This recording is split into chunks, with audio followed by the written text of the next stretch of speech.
নমস্কাৰ বন্ধুসকল, মই হিৰেণ। আজি এই ভিডিঅ'ৰ উদ্দেশ্য হৈছে আপোনাৰ জন্ম লগ্ন তালিকাৰ ষষ্ঠ স্থানত কেতুদেৱৰ উপস্থিতি আৰু ইয়াৰ সম্পূৰ্ণ ফলাফলৰ বৰ্ণন আপোনালোকক এই ভিডিঅ'টোৰ জৰিয়তে আগবঢ়াইছো, যাতে আপোনালোকে এই ভিডিঅ'টোৰ জৰিয়তে আপোনালোকে গম পায় যে ষষ্ঠ স্থানত এই গ্ৰহৰ উপস্থিতি আৰু ইয়াৰ সম্পূৰ্ণ ফলাফলৰ বৰ্ণন। প্ৰথমে মোৰ এই চেনেলটো আপোনালোকে ছাবস্ক্ৰাইব কৰি থব, যাতে মোৰ পিছৰ ভিডিঅ'বিলাক আপোনালোকে সহজে লাভ কৰিব পাৰে। লগতে মোৰ ভিডিঅ' যদি ভাল লাগে তেন্তে লাইক আৰু শ্বেয়াৰ কৰিব, কমেণ্ট কৰি আপোনালোকৰ মনোভাৱ প্ৰকাশ কৰিব। এতিয়া আহোঁ মূল বিষয়লৈ। জ্যোতিষৰ মতে কেতু গ্ৰহ ৰাশিফলৰ ষষ্ঠ স্থানত যদিহে উপস্থিতি থাকে আপোনাৰ জন্ম লগ্ন তালিকাত, এই ঘৰ কেতুদেৱৰ নিজৰ ঘৰ। সাধাৰণতে কেতুৱে এই ঘৰত শুভ ফল প্ৰদান কৰে, কিন্তু কেতুৰ অশুভ প্ৰভাৱৰ বাবে ই সেই ব্যক্তিজনক নানান অসুবিধাৰ আৰু সমস্যাৰ সৃষ্টি কৰিব পাৰে, যেনে নপুংসকতা, মেদবহুলতা, মেৰুদণ্ডৰ বিষ ইত্যাদি। ৰাশিফলৰ 12টা ঘৰত সকলোবোৰতে কেতুৱে বিশেষভাৱে প্ৰভাৱ পেলায়। গ্ৰহৰ অৱস্থানৰ ওপৰত নিৰ্ভৰ কৰি ইয়াৰ প্ৰভাৱ শুভ বা অশুভ হ'ব পাৰে। জ্যোতিষশাস্ত্ৰত কেতুক অতি নিষ্ঠুৰ গ্ৰহ বুলি গণ্য কৰা হয়, কিন্তু কেতু যদি শুভ গ্ৰহৰ লগতে ৰাশিফলত শুভ অৱস্থানত থাকে তেন্তে ই সেই ব্যক্তিজনৰ বাবে খুবেই ভাল ফল কঢ়িয়াই আনে। আনহাতে যদি তেওঁ আক্ৰান্ত অৱস্থাত থাকে তেন্তে ইয়াৰ ফলত অশুভ ফল পোৱাটো অত্যন্ত প্ৰবল। কেতুৱে ষষ্ঠ স্থানত কেনে প্ৰভাৱ পেলায় সেই বিষয়ে বিতংভাৱে আপোনালোকক এই ভিডিঅ'টোৰ জৰিয়তে আগবঢ়াম। যদি আপোনাৰ মনত এতিয়াও জ্যোতিষ সম্বন্ধে কিবা প্ৰশ্ন আছে তেন্তে আপুনি আমাক এই ভিডিঅ'ৰ তলত কমেণ্ট কৰি অৱগত কৰক আপোনাৰ প্ৰশ্ন, আৰু আমি আপোনালোকৰ সেই প্ৰশ্নৰ উত্তৰ দিবলৈ আমি সকলো সময়তে সাজু আছো। ষষ্ঠ স্থানত কেতুদেৱৰ তাৎপৰ্যৰ বিষয়ে প্ৰথমে জানি লওঁ।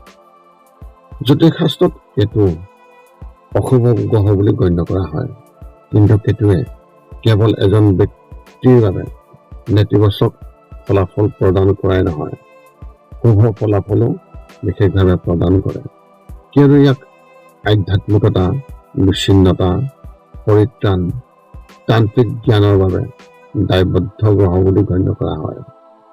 জ্যোতিষৰ মতে ৰাহুৱে কোনো ৰাশিৰ শাসন নকৰে। ধনু ৰাশি ইয়াৰ উচ্চ ৰাশি, আনহাতে মিথুন ৰাশি ইয়াৰ দুৰ্বল ৰাশি। তদুপৰি ২৭টা নক্ষত্ৰৰ ভিতৰত কেতুৱে অশ্বিনী, মঘা, মূলা নক্ষত্ৰত শাসন কৰা বুলি কোৱা হয়। বৈদিক শাস্ত্ৰ অনুসৰি কেতুৱে স্বভানু অসুৰৰ শৰীৰক বিশেষভাৱে প্ৰতিনিধিত্ব কৰে, আৰু একে দানৱৰ মূল ৰাহু। জ্যোতিষত ষষ্ঠ স্থানে ঋণ, শত্ৰু, চোৰ, ঘাঁ বা দাগ, হতাশা, জ্বৰ, পূৰ্বপুৰুষৰ সম্পৰ্ক, পাপ কৰ্ম, যুদ্ধ, ৰোগ আদিক প্ৰতিনিধিত্ব কৰে।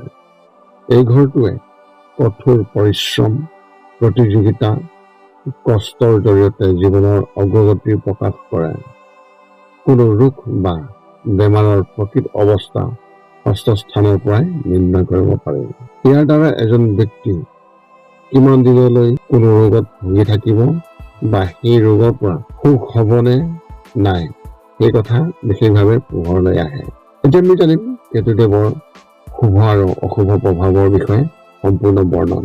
আপোনালোকে এই চেনেলটো ছাবস্ক্ৰাইব কৰি থব, যাতে আমি পুনৰ অন্য এটা ভিডিঅ'ৰ জৰিয়তে আপোনালোকৰ লগত সম্পৰ্ক ৰাখিব পাৰোঁ। ষষ্ঠ স্থানত থকা কেতুৱে স্বাস্থ্যৰ উন্নতি সাধন কৰে। তেওঁলোকৰ কোনো বেমাৰ হ'লেও ই অতি সোনকালে আৰোগ্য কৰাত সহায় কৰে। এনে মানুহক ভাই ভনীৰ মৰম আৰু উদাৰ চৰিত্ৰ থকা বুলি গম পোৱা যায়। কেতুৰ প্ৰভাৱত এইসকল ব্যক্তিৰ দৃঢ়তা আছে। এনে ব্যক্তিসকল বহুত বিখ্যাত হৈ পৰে। তেওঁলোকে নিজৰ জ্ঞানৰ দ্বাৰা খ্যাতি অৰ্জন কৰে। জীৱনকালত ইহঁতে উচ্চ পদবী দখল কৰে। কেতুৰ শুভ প্ৰভাৱত এনে ব্যক্তিসকলে নিজৰ দেৱতাৰ আশীৰ্বাদ লাভ কৰিব পাৰে। এই ব্যক্তিসকলে জীৱ জন্তুৰ প্ৰতি আকৰ্ষিত হয় আৰু তেওঁলোকৰ বৃহৎ পশুধন থাকিব। এনে ব্যক্তিসকলে সদায় শত্ৰুৰ ওপৰত জয়লাভ কৰি বিভিন্ন বিবাদত বিজয়ী হয়। ষষ্ঠ স্থানত থকা কেতুৰ প্ৰভাৱৰ লগে লগে সেই ব্যক্তিসকলক বস্তুগত লাভ কৰিবলৈ সুবিধা দিয়ে। এই ব্যক্তিসকলো অপচয়কাৰী নহয়, সেইবাবে তেওঁলোকৰ সঞ্চয় খুবেই ভাল হয়। এই গ্ৰহটোৱে সেই ব্যক্তিজনৰ বাবে বহুতো অশুভ ফল কঢ়িয়াই আনে। ফলস্বৰূপে এনে ব্যক্তিৰ কাজিয়া হোৱাৰ প্ৰৱণতা অত্যন্তই প্ৰবল থাকে। ভূত প্ৰেত আদিৰ বাহ্যিক বাধাৰ পৰা বিপদৰ সন্মুখীন হ'ব পাৰে। তদুপৰি তেওঁলোকৰ মাক আৰু মাতৃৰ আত্মীয়ৰ পৰা কিছু ক্ষতি হোৱাৰ সম্ভাৱনাও থাকে।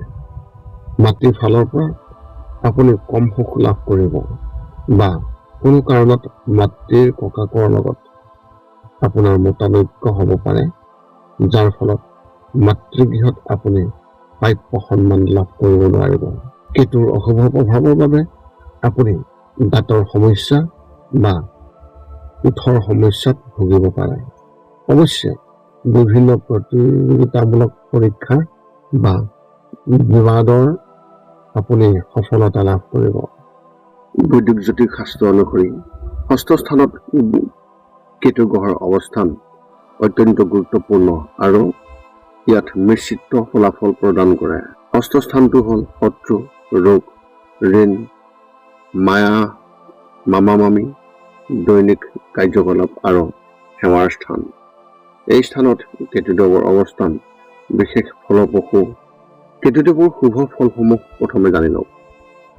এই স্থানত কেতু গ্ৰহ থাকিলে সেই ব্যক্তিয়ে নিজৰ বুদ্ধিমত্তা আৰু পজিটিভ মানসিকতাৰ বলত শত্ৰু আৰু প্ৰতিদ্বন্দ্বীক পৰাস্ত কৰিবলৈ সক্ষম হয়। শত্ৰুৱে সহজে কেতিয়াও ক্ষতি কৰিব নোৱাৰে। সাধাৰণতে এই অৱস্থানে ব্যক্তিসকলক শাৰীৰিকভাৱে দুৰ্দান্ত শক্তি দিয়ে আৰু যিকোনো ৰোগৰ পৰা দ্ৰুতগতিত আৰোগ্য লাভ কৰাত সহায় কৰে। ৰহস্যবিদ্যা, তান্ত্ৰিক বিদ্যা, জ্যোতিষশাস্ত্ৰ বা গুপ্ত বিষয়ৰ প্ৰতি গভীৰ আগ্ৰহ আৰু এই ক্ষেত্ৰত সাফল্য লাভৰ যোগ আছে। কোৰ্ট কাছাৰীৰ লতঘৰীয়া কাম আৰু আইনী বিবাদত জয়লাভ কৰাৰ সম্ভাৱনা অত্যন্ত প্ৰবল। এতিয়া আমি জানিম অশুভ প্ৰভাৱৰ বিষয়ে। কেতিয়াবা পেটৰ সমস্যা, ছালৰ ৰোগ, ভৰিৰ বিষ বা সহজে ধৰা নপৰা কিছুমান গুপুত স্বাস্থ্যজনিত সমস্যা আহিব পাৰে। কোনো স্পষ্ট কাৰণ নোহোৱাকৈ মানুহে শত্ৰু হৈ পৰিব পাৰে বা অজানতে বিৰোধিতাৰ সন্মুখীন হ'বলগীয়া হয়। এই অৱস্থানে মামা পক্ষৰ লোকসকলৰ বাবে কেইটামান ক্ষেত্ৰত অশুভ ফল কঢ়িয়াই আনিব পাৰে আৰু ইয়াৰ প্ৰতিকাৰ হিচাপে যদি আপুনি কেতুদেৱৰ প্ৰতিকাৰ হিচাপে খুব থুলমূলভাৱে যদি জানিব বিচাৰে, যদিহে আপোনাক কেতুদেৱে অশুভ ফল দি আছে, তেন্তে বগা কলা বা সম্পূৰ্ণ কলা কুকুৰ এটা খাদ্য খোৱালে কেতুৰ কুপ্ৰভাৱ হ্ৰাস পায়। আপুনি আপোনাৰ কাণত সোণৰ ৰিং বা আঙুঠি পিন্ধা শুভ বুলি গণ্য কৰা হয় আৰু গাখীৰত অলপ কেশৰ মিহলি কৰি আপুনি যদিহে প্ৰতিদিনে খায়, তেতিয়াও আপোনাৰ কেতু গ্ৰহ শান্ত হয়। উপসংহাৰ হিচাপে ষষ্ঠ স্থানত কেতুৰ উপস্থিতিয়ে বিভিন্ন ৰোগৰ সৃষ্টি কৰিব পাৰে। এনে ব্যক্তিসকলে হঠাৎ দুৰ্ঘটনাৰ ভয়ৰ সন্মুখীন হয়। কিন্তু এই ঘৰত থকা কেতুদেৱৰ প্ৰভাৱে সেই ব্যক্তিসকলক ইচ্ছাশক্তি আৰু মানসিক শক্তিশালী কৰে, যাৰ সহায়ত তেওঁলোকে নিজৰ অসুবিধা দূৰ কৰিব পাৰে।